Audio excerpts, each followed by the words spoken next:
मैं 10 से 15 मिनट लेना चाहूँगा क्योंकि बहुत ही स्पेशल ओकेजन है, तो इस पे मुझे लगता है कुछ स्टैटिस्टिक्स हमें बताना चाहिए, हमें डिस्कस करना चाहिए जो पर्पस क्या है। मित्रों, कभी कभी मंच व्यक्ति को बड़ा नहीं बनाता, बल्कि व्यक्ति अपने विचारों से मंच की गरिमा बढ़ाता है।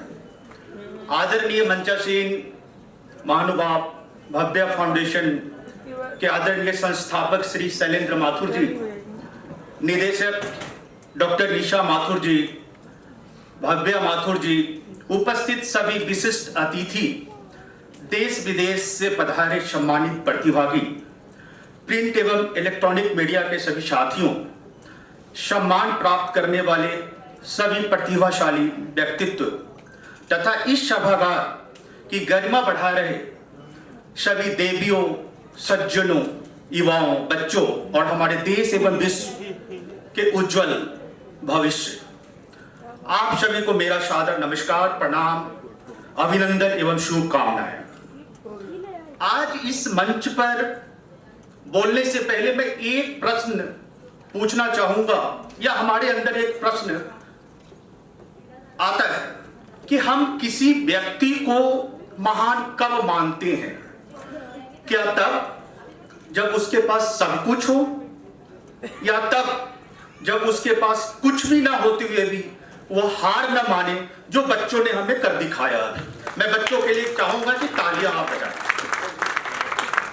मित्रों, आज इस सभागार में बैठे हर एक व्यक्ति महान है, वंदनीय है, सम्माननीय है।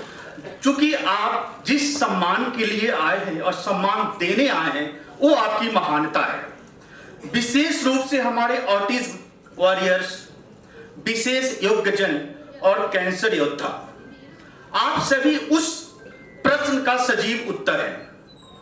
आपने जीवन का आसान रास्तों से नहीं बल्कि कठिन परिस्थितियों से जीकर दिखाया है, और इसलिए मैं आज यहाँ आपके समक्ष एक विद्यार्थी के रूप में खड़ा हूं, जो आपसे सीखने आया हूं।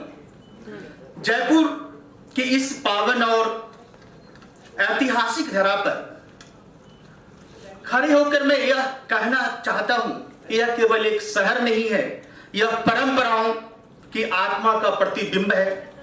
यह भूमि है जहां इतिहास केवल पुस्तकों में नहीं बल्कि हर धड़कन में जीवित है।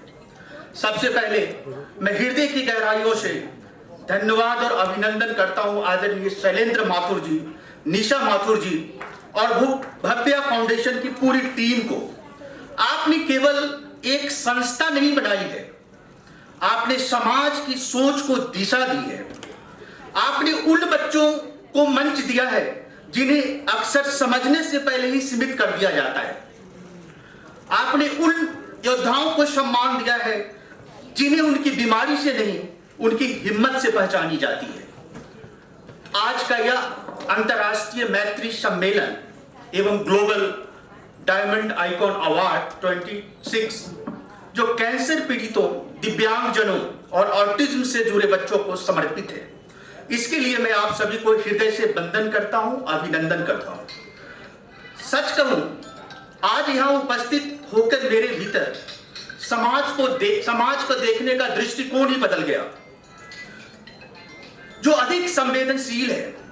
मैं राजीव कुमार रंजन, जो हमारी परिचय दिया जा चुका है, मैं आपको बताना चाहता हूं कि जब मैं अपनी कैरियर की प्रारंभ किया और यह अनुभव किया कि न्याय की सबसे बड़ी चुनौती कानून की कमी नहीं बल्कि उसकी पहुंच की कमी है, इसलिए मैंने यह संकल्प लिया है। मैं 25 वर्षों से समाज सेवा करते आ रहा हूं, विधि के क्षेत्र में, न्याय के क्षेत्र में और समाज सेवा के क्षेत्र में, जिसमें महिलाओं और दिव्यांगजनों के लिए विशेष रूप से हमारा योगदान रहता है। निःशुल्क विधिक और उनको उस मंजिल तक पहुंचाने का हमारा प्रण और प्रतिष्ठा रहता है।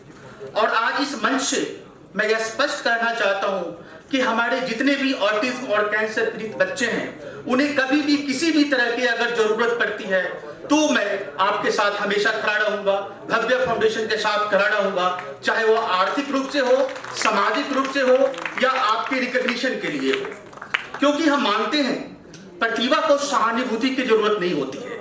हमें सहानुभूति नहीं देना, इन्हें मजबूत बनाना है, इन्हें सशक्त बनाना है। हम जब ऑटिज्म की बात करते हैं तो हम सबसे पहले अपनी सोच बदलनी होगी। हमें विश्व स्तर पर अगर मैं इनका ब्यौरा बताऊं तो 100 में से एक बच्चा ऑटिज्म स्पेक्ट्रम पर है। 2021 के अनुसार लगभग 6 करोड़ 18 लाख लोग इस स्पेक्ट्रम का हिस्सा है। लगभग हर 127 में से एक व्यक्ति। भारत में भी लगातार 100 में से एक बच्चा इस स्पेक्ट्रम पर है और कई मामलों में यह संख्या अधिक हो सकती है।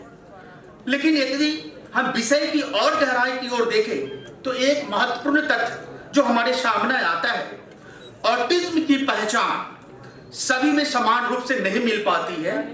विश्व स्तर पर 100 में से 4 लड़कों और लगभग 100 में से 1 लड़की में इसकी पहचान हो पाती है। भारत में भी लगभग 3 से 4 लड़कों पर 1 लड़की का अनुपात देखने को मिलता है, जो हमें यह बताता है कि लड़कियों में अभी भी पहचान की कमी है। उम्र के अनुसार अगर हम देखें तो 0 से 5 वर्ष की आयु सबसे महत्वपूर्ण होती है, लेकिन कई बच्चे इस समय पहचान से बाहर हो जाते हैं। 6 से 10 वर्ष की आयु में स्कूल के दौरान यह अधिक सामने आता है, जहां विभिन्न अध्ययनों में लगभग 0.4% से 1.4% तक पाया गया है। और यही हमें सिखाता है वास्तविक चुनौती संख्या नहीं बल्कि पहचान और जागरूकता है। मैं कुछ एग्जाम्पल देना चाहूंगा जो हमारे ऑटिज्म दोस्त हैं यहाँ पे, जो बच्चे हैं, कुछ ऐसे एग्जाम्पल जिनसे हमें लगेगा कि ऑटिज्म के बच्चे के पास भी करने के लिए बहुत कुछ है। जैसे प्रणव बख्शी जी का नाम आपने सुना होगा, जो भारत के पहले ऑटिस्टिक मेल मॉडल के रूप में पहचाने जाते हैं। लक्मे फैशन वीक में रैंप वॉक कर उन्होंने आत्मविश्वास की नई परिभाषा दी और ऑटिज्म मेरी सुपर पावर है कहकर सोच बदल दी। तो हमें उन्हें इस लेवल पे लेके जाना है जिसमें भव्य फाउंडेशन का जो सहयोग हो सकता है। इस सभागार में बैठे हमारे जितने भी मित्र हैं, जितने भी बहनें हैं, जितने भी भाई हैं, उनका भी सहयोग इसमें होना चाहिए। आर्यन देवनाथ जी का नाम सुना है, जो एक युवा नव प्रवर्तक थे जिन्होंने कैंपेनियन ऐप बनाया और ऑटिज्म से जुड़े लोगों को अपनी भावनाएं व्यक्त की। प्रेम शंकर जी का नाम आपके सामने आता है, जिन्होंने अपना वेब डिजाइन व्यवसाय शुरू कर आत्मनिर्भरता का उदाहरण प्रस्तुत किया।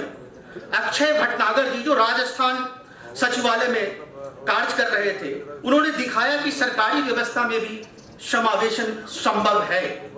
निरंजन मुकुंदन जी अंतरराष्ट्रीय स्तर के पैरा तैराक रहे, जिन्होंने खेल के माध्यम से यह सिद्ध किया कि सीमाएं अस्थायी नहीं होती। इसके अलावा हजारों उदाहरण हैं। जैसे हमारे बच्चों ने अभी प्रारंभ में दिखाया अपनी कला को, अगर उस कला को हम लोगों की तरफ से सपोर्ट की जाए तो बहुत ऊपर जा सकते हैं, विश्व रिकॉर्ड बना सकते हैं। तो हमें उनको ऑटिज्म के उस चाहरी दीवारी से निकालनी है और उन्हें सशक्त करना है। अगर हम वैश्विक स्तर की बात करें, जिसमें प्रणव मिस्त्री जी का नाम आपके सामने आता है, जिनकी अनोखी सोच ने तकनीक को नया आयाम दिया, वो ऑटिज्म थे। टेम्पल ग्रैंडी, जिन्होंने अपने दृष्टिकोण से विज्ञान और पशु व्यवहार को नई दिशा दी। सुसान बॉयल, जिनकी प्रतिभा ने पूरी दुनिया को चौंका दिया। डैरिल हत्रा, जिन्होंने अपनी पहचान को स्वीकार कर उसे अपनी शक्ति बनाया। इसके अलावा हजारों उदाहरण हैं। तो हमें अपने बच्चों को इतना मजबूत बनाना है, इतना सशक्त बनाना है कि इस 1000 एग्जाम्पल में हमारे बच्चे हैं जो आज उपस्थित हैं, इनके लिए हम लोग प्रण ले, आज इनको सशक्त बनाने के लिए। ये हमारा सबसे बड़ा उपलब्धि होगी कि आज इस सभागार में बैठने के लिए। मेरे प्रिय साथियों, अगर हम कमजोरी नहीं है, यह आपकी सबसे बड़ी ताकत है। जब मैं अपने कैंसर योद्धा की थोड़ा सा मैं विवरण देना चाहूंगा, कुछ एग्जाम्पल देना चाहूंगा जिससे हमारी दृष्टिकोण बदल जाएगी। अब मैं अगर कैंसर योद्धाओं की बात करता हूं तो विश्व स्तर पर 5-6 में से